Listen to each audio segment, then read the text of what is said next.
Sikeo, mulai kikikeo. Halo guys, bagaimana kabar kalian dede-dede kakak-kakak sepupu-sepupu. Kali ini kita akan membahas sebuah film tentang paman saya lagi, yaitu Ma Dong-seok. Film ini disutradari oleh Lee Sang-yong yang berjudul The Roundup. Langsung saja, nggak usah banyak ngabangus, gaskeun.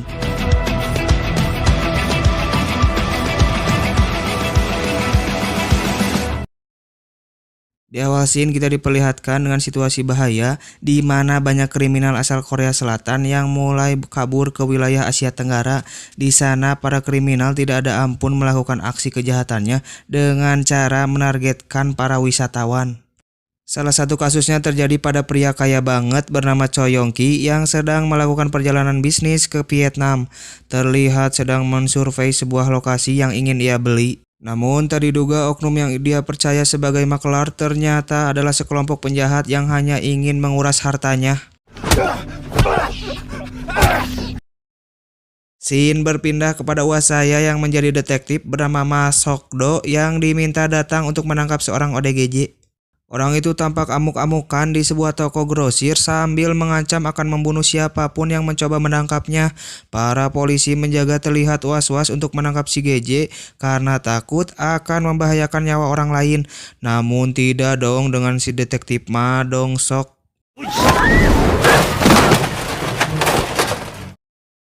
Keesokan harinya, Kapten Kepolisian bernama Kapten John mengumumkan pada semua timnya kalau salah satu dari mereka akan dikirim ke Vietnam untuk menjemput seorang kriminal, kita sebut saja Salim, di mana ia adalah orang yang sama yang sebelumnya menipu Choi di awal scene. Kali ini Salim diketahui menyerahkan diri setelah ia ketahuan membangsat di toko emas. Singkat cerita, Detektif Ma dan Kapten John akhirnya terpilih untuk melaksanakan misi penjemputan ke Vietnam. Sesampai di Vietnam, Kapten dan Detektif Ma langsung dijemput oleh petugas konsulat jenderal Korea Selatan yang bernama kita sebut saja AF. Sesampai di kantor konsulat, Detektif Ma dan Kapten John dipertemukan dengan si Salim. Karena kasus menyerahkan diri seperti ini sangat jarang terjadi, Detektif Ma pun merasa curiga dengan motif yang Salim perbuat. Detektif Ma dan Kapten John mengeluarkan jurus interogasi centang kepada si Salim untuk apa alasannya ia menyerahkan diri ke polisi.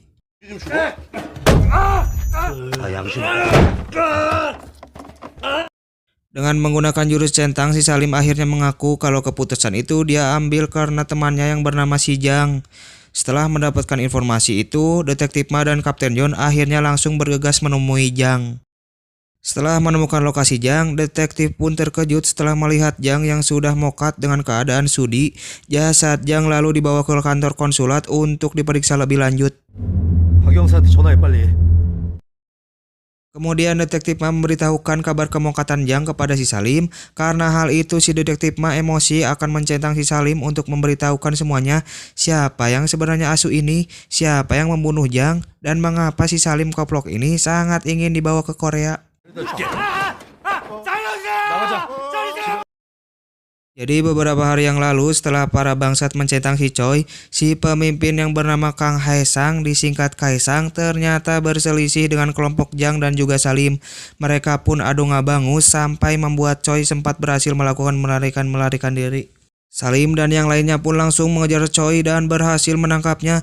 Saat itu si Choi ampun-ampunan agar dibebaskan dan berjanji akan memberikan uang 7 karung untuk mereka. Tiba-tiba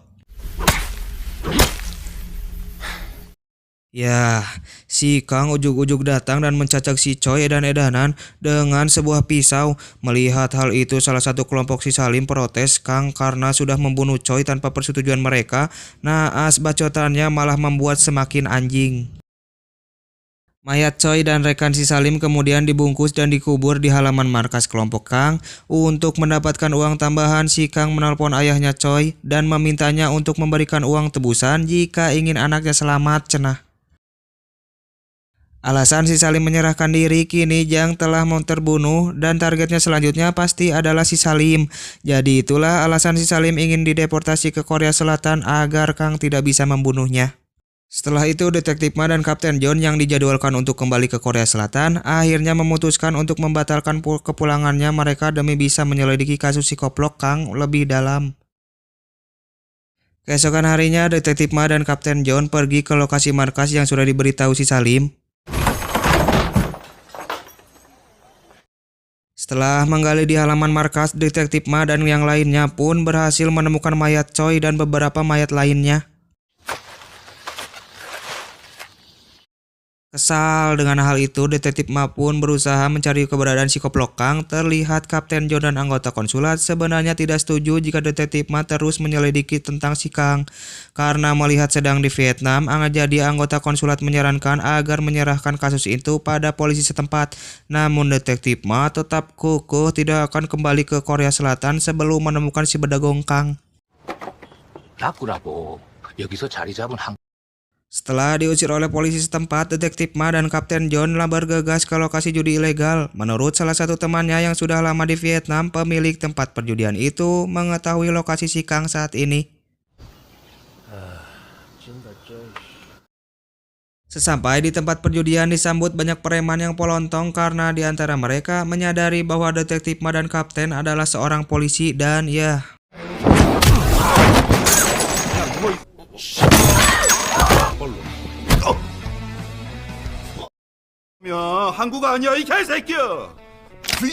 Detektif Ma dengan kalem merebut pistol dan ngeprank preman sekitar. Karena ketakutan, pemilik tempat perjudian itu pun akhirnya mengatakan di mana alamat si Kang saat ini. Di tengah perjalanan menuju lokasi Kang, Detektif Ma mendapatkan informasi dari rekannya yang ada di Korea bahwa Choi ternyata adalah anak seorang pemilik perusahaan teredan yang ada di Korea Selatan. Namun anehnya hingga saat ini pihak kepolisian Korea mengaku belum menerima laporan apapun dari pihak perusahaan cenah. Hal ini pun membuat Detektif Ma curiga bahwa pihak perusahaan mungkin saja mengirimkan tentara bayaran untuk membunuh Kang demi bisa membalaskan kematian putranya. Sesuai perkiraan Detektif Ma, beberapa tentara bayaran akhirnya sampai di kediaman Kang dan percentangan pun terjadi.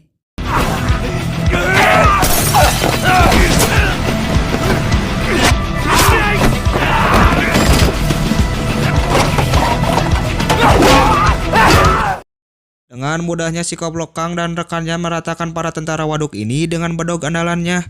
Penyerangan tersebut tentu saja membuat si Koplok Kang sangat marah. Ia pun menelpon papahnya Choi dan mengancam akan segera pergi ke Korea Selatan untuk silaturahmi cenah. 아니면 내가 한국 갑니다. Beberapa saat kemudian Detektif Ma dan Kapten akhirnya tiba di rumah si Kang. Betapa terkejutnya mereka melihat pemandangan indah tentara bayaran rata. Dari sini kita bisa simpulkan bahwa si Bedagong Kang ini bukan bangsat biasa melainkan psikopat berdarah dingin ya guys. Saat Detektif Ma dan Kapten sedang sibuk melihat para mayat, tiba-tiba melihat Kapten tercacak, Detektif Ma kesal dan membara sehingga dia pun langsung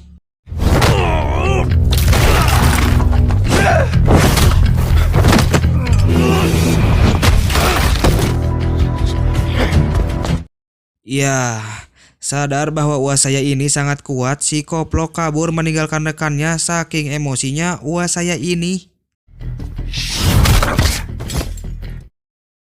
Akibat luka yang diterimanya Kapten John dan rekannya si Kang kini dirawat di RS Vietnam. Setelah itu Detektif Ma pun pergi menemui rekannya Kang untuk mencari tahu informasi mengenai apa yang akan dilakukan si Koplok Kang selanjutnya. Sementara itu di luar ruangan perawatan RS, beberapa polisi setempat mendatangi Kapten John dan mengatakan bahwa Kapten dan Detektif Ma akan segera dideportasi ke Korea Selatan. Karena hal ini mereka melangkah terlalu jauh, kasus kejahatan yang sebenarnya bukan wewenang mereka. Mendengar hal itu, Detektif Ma menerima keputusan dengan gembira karena ia baru saja diberitahu bahwa Kang sekarang sedang menuju ke Korea untuk silaturahmi ke ayahnya Choi. Begitu sampai di Korea Selatan, Detektif Ma langsung menemui kita sebut saja Agus yang tahu banyak hal mengenai kapal-kapal ilegal yang kemungkinan ditumpangi oleh si Kang. Setelah ditelusuri, seorang kapten kapal yang dikenal dengan nama Mata Satu diketahui baru saja menerima kedatangan kapal ilegal dari arah Cina. Tanpa banyak ngabangus, Detektif Ma dan rekannya yang bernama Dong Jun langsung memeriksa semua CCTV di sekitar pelabuhan untuk melihat kedatangan Kang. Dan benar saja di salah satu CCTV, Detektif Ma dan para polisi berhasil menemukan Kang dan saat itu terlihat sedang mencuri mobil. Sebelum melanjutkan penyelidikan, Detektif Ma dan para polisi pun pergi menghadiri acara pemakaman Choi dan mengucapkan bela sungkawa kepada mamahnya Choi yang bernama Kanjeng Kim. 고맙습니다. Scene berpindah kepada si Koplokang yang sudah ada di dalam lift bersama ayahnya Choi dan bodyguardnya.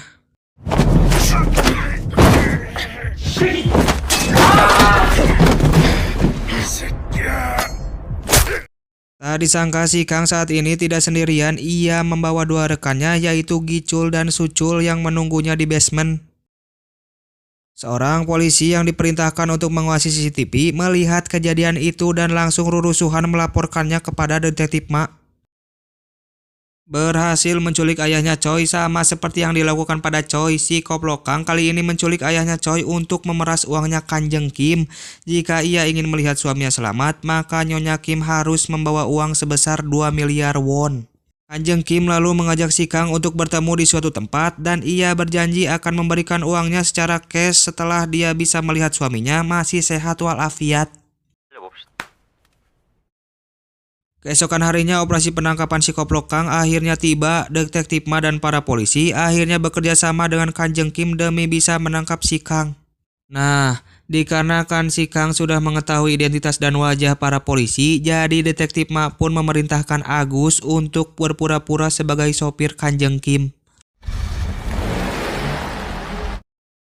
Setelah Nyonya Kim berangkat bersama Agus ke lokasi Kang, dua koplok ini diperintahkan untuk membuntuti mereka agar mereka yakin kalau Kanjeng Kim tidak membawa polisi. Tanpa mereka ketahui, pihak kepolisian juga sudah menyiapkan rencana lain untuk mengawal Nyonya Kim dan juga Agus. Saat beberapa polisi mengawasi Nyonya Kim, Don Kyun diperintahkan untuk datang ke lokasi pertemuan terlebih dahulu agar dia bisa segera menemukan papahnya Choi. Di waktu yang sama, polisi Don Kyun akhirnya berhasil menemukan papahnya Choi di sebuah pabrik kosong. Dia pun langsung membawa papah Choi keluar. Tiba-tiba merasa panik, si pengecut Kang segera kabur dari tempat tersebut. Beberapa polisi berhasil menemukan polisi Don Kyun dan papah Choi, kemudian langsung mengevakuasi mereka berdua.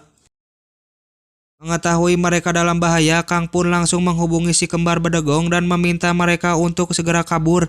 Namun si kembar bedegong sosorongot bahwa Kang hanya ingin mendapatkan semua uang sendirian, cenah. Di waktu yang sama, setelah mendapatkan informasi bahwa Papa Choi sudah selamat, detektif Ma memerintahkan Agus untuk terus mengemudikan mobilnya. 이제부터 나만 믿으시오. Namun si kembar bedegong yang sudah tidak sabar sakau duit ingin segera mendapatkan uang malah terus mengejar mobil Kanjeng Kim sampai ke basement mall. Setelah Kanjeng Kim turun dari mobil dan kabur memasuki mall, si Agus malah kabur rusuhan dengan semua uangnya.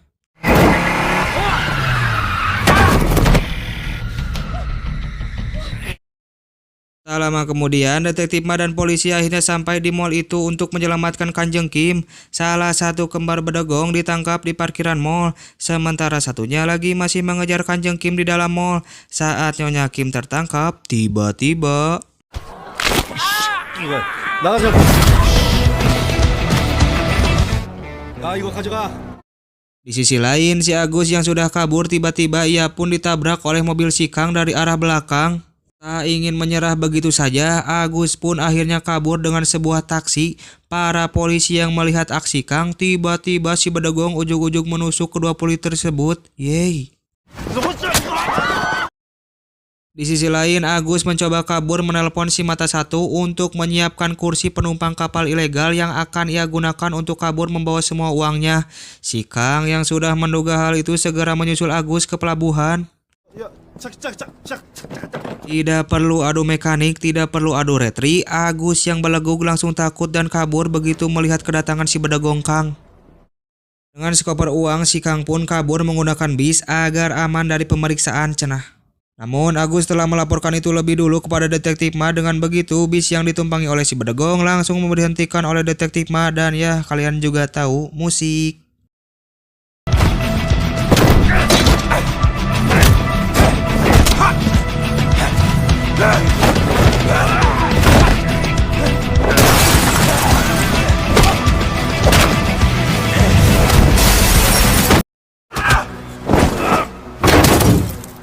죄송합니다.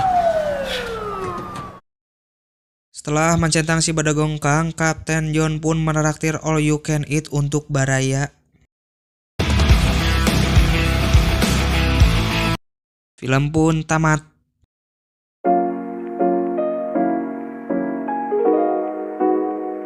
Bagaimana film uas saya ini guys? BTW selamat menunaikan ibadah puasa ya guys. Omat jangan ngegodin guys, dosa ya. Oke. Menurut saya film ini sangat bagus, apalagi puas banget saat psikopatnya dicentang keluar bis, mantap. Ya sudah lah ya, saya pamit undur diri guys. Omat jangan ngegodin ya, jangan ngegodin. Dan jangan lupa subscribe bisa meren guys. See you.